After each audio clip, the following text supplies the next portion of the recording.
It's a bit of a vicious back and forth cycle with stress and gut health, and one impacts the other back and forth. So it's a kind of a, which came first, the chicken or the egg type thing. And as soon as one's happening, the other's happening, back and forth. And the issue is that stress is really important. And I would say that out of all the patients that I see in clinic, whether it's what they came in for or not, stress comes up as a major issue 9 out of 10 times for everyone, and more with younger and younger kids. So what happens is when we're feeling a bit stressed, and I won't go into the real technical details of all the things that are happening, but it impacts a lot of processes in the body, hormones, just how things are working, and can also use up a lot of the nutrients that you're consuming. So it may be that you need more of certain nutrients. And if anyone's ever heard of things like neurotransmitters are those good chemical messengers that sort of keep us feeling good and calm and positive.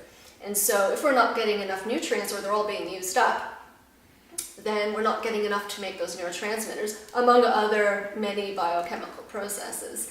And we feel even more stressed. So we're stressed, we're using up all our nutrients, so then we're not getting enough nutrients, and we're feeling more stressed. So it's that cycle I was talking about before. So with young kids, or anyone in particular, it's important to make sure that there's a really nutrient-dense diet happening.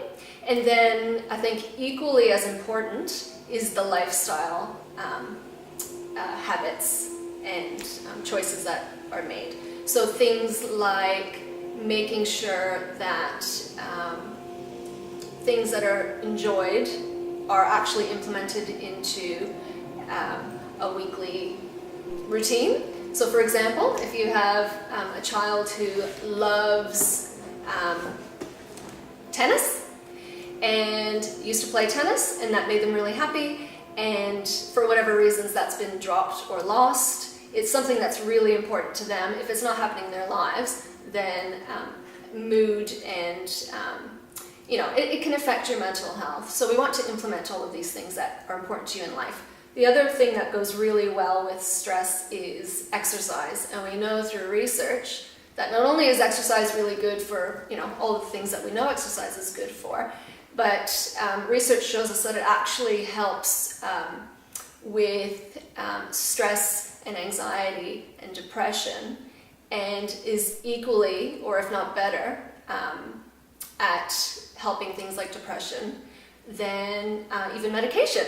So all you need to do is, I will prescribe exercise, and depending on what the exercise is that the child enjoys, then that's your prescription. Go out and do that exercise. So it can do things like increase neurotransmitter production.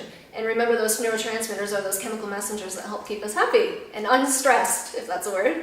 So there's a lot of lifestyle factors that you can put into place there, as well as that important diet.